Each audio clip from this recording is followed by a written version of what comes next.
तो नहीं हारता रावण शायद अगर विभीषण भ्रात होता, और नहीं पराजित होता गौरव यदि जयचंदी घात न होता। ये इतिहास की बातें भाई, इनमें लिखे इशारे समझो, वरना जीत को पाकर के भी अपने को तुम हारे समझो, अपने को तुम हारे समझो। तमाम क्रांतिकारी हमारे आजाद होने के लिए छटपटा रहे थे। स्वागत। भारत माता गुलामी की बेड़ियों में जकड़ी थी कि पावनी वसुंधरा की अस्मिता बचाने हेतु पीठ ना दिखाई, वीर गोलियां भी खा गए। कि पावनी वसुंधरा की अस्मिता बचाने हेतु पीठ ना दिखाई, वीर गोलियां भी खा गए। और धन्य धन्य भारती के लाल जो मिसाल बन पीढ़ियों को पाठ बलिदान का सिखा गए। तो नित्य में नवाता शीश उन वीर बाकुरों को अपना विराट रूप शत्रु को दिखा गए। हो गए शहीद बलिदानियों की श्रृंखला में, नाम और सुनाम धन स्वर्ण से लिखा गए। तो मातु भारती गुलाम जकड़ी थी बेड़ियों में मुक्त है, तो उसके दुलारे धुन ठाने थे। और शीश ये रहे कटे या मिट जाए प्राण तन, जीवन है राष्ट्र बस यही माने थे। तो धीर वीर धीरज को धार के चलाते वाण वर तानियों से वो कमान तीर ताने थे। मत वाले थे वो लाल गुदड़ी के मानो जैसे, बूटी देश प्रेम वाली छक के वो छाने थे।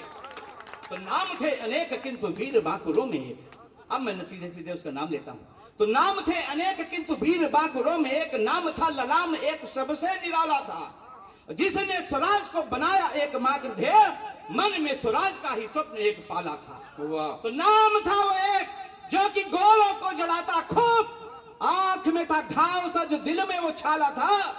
और नाम था वो वीर चंद्रशेखर आजाद नाम, नाम था सुनाम धन्य, नाम एक आला था। अब चित्र में प्रस्तुत करता हूं कि अरविंद के समान दिव्यता समाई हुई। अरविंद के समान, अरविंद का अर्थ होता है कमल का फूल, और अंशुमाली का अर्थ होता है सूर्य। जैसे एक अंशुमाली थी और सुंदर वलिष्ठ गौरवर्ण कांति युक्त देह ब्रह्मचर्य से निखार सांचे में ही ढाली थी। तो कटी में बंधी सदैव पिस्टल थी, रक्षा हेतु रहती छुपी परंतु बड़े काम वाली थी। और कांधे से पड़ा जनेऊ और मुंह ताव देती, देश प्रेम भावयुक्त छवि वो निराली थी। तो हत्या जो हुई थी लाला लाजपत राय जी की बदला चुकाने हेतु बम को चलाया था। और उस कांड की बनाई भूमिका आजाद ने थी, मार के असेंबली में सैंडर्स गिराया था। तो ट्रेन लूट कांड की जो घटना काकोरी की थी, उसमें भी नाम चंद्रशेखर का आया था। और इन्हीं वारदातों ने हिलाई चूर कंपनी की और उन्हें देश राष्ट्र नायक बनाया था। बीच का मैं छोड़ दे रहा कि आज भी है बट वृक्ष पान का बना गवाह, मौन हो बताता दृश्य कितना वो भारी था। लगता था सूर्य को छुपाने हेतु बादलों का सम्यक प्रयास फिर आज हुआ तारी था। तो मेरे ही तो नीचे बैठ राष्ट्र के हितार्थ कुछ साथियों से वार्ता का क्रम किया जारी था। और मेरे परिक्षेत्र को बनाने हेतु तीर्थ एक लिखने को आया तकदीर वो हमारी था, लिखने को आया तकदीर हुआ हमारी था। इतने में देखा कुछ लोग आए ऐसे मानो सिंह की वो टोह लेने से आर छुप आए थे। और पास आए देखा अंग्रेज जान नाट्य वेबर, साथ में विशेषर भी शस्त्र को उठाए थे।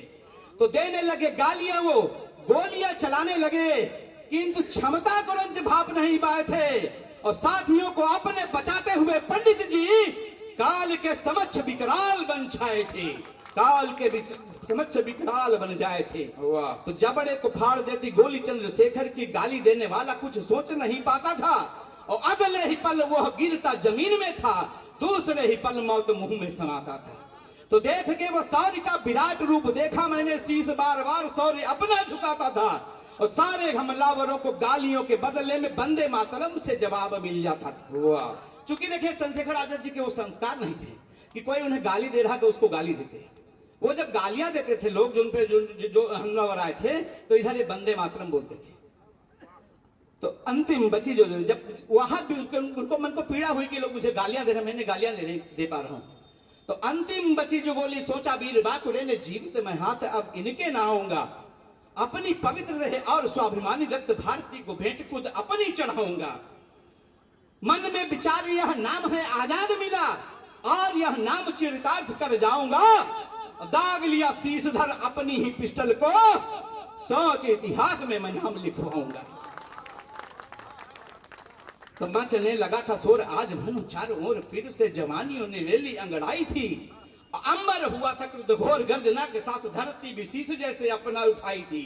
तो 24 की उम्र में ही त्याग वाली दान वाली गाथा सुन भारती की आंख भर आई थी। उसके ही बाद जैसे जान गए अंग्रेज, वापस ही भागने में उनकी भलाई थी। और अंतिम छंद इस रचना का स्वागत। उन्नत हुआ है भाल जिनके प्रयास से ही अपने दिलों में उनको सजाए हैं। बलिदान होने की परंपरा निभा गए जो, हमने तो उनके लिए ही गीत गाए हैं। और इतिहास के झरोखे खोल के निहारा खूब, कुछ तो विचित्र से चरित्र दृष्टि आए हैं। और गाथा ये महान बंधु, शब्दों पर गौर करिएगा कि गाथा ये महान बंधु, किंतु यक्ष प्रश्न भी हैं, उत्तर अभी विशेष मिल नहीं पाए हैं। उत्तर अभी विशेष मिल नहीं पाए हैं। और एक बार जोरदार तालियां दीजिए।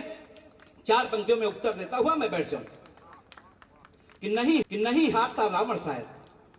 विचार करना पड़ता है कि ऐसा क्यों हुआ। और आज तक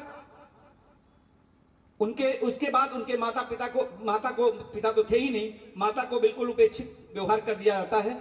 और 1931 में उनकी मृत्यु होती है। और माता जी की 1951 में 20 साल तक उन्हें कोई किसी ने उनकी सुध नहीं ली।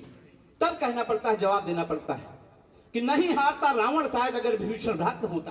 गुरु जी इसका उत्तर मैं दे रहा हूं कि नहीं हारता रावण शायद। देखिए रावण की हार ये नहीं थी कि वो भगवान राम के हाथों मरे, तो उनकी उसकी जीत थी। लेकिन रावण की हार यह अवश्य थी कि उसके माता के गर्भ से, लंकापुरी में उसकी माता के गर्भ से उसके कुल में विभीषण जैसे भाई ने जन्म लिया था। तो नहीं हारता रावण शायद अगर विभीषण भ्रात होता, और नहीं पराजित होता गौरव यदि जयचंदी घात न होता। ये इतिहास की बातें भाई, इनमें लिखे इशारे समझो, वरना जीत को पाकर के भी अपने को तुम हारे समझो, अपने को तुम हारे समझो। भारत माता की जय।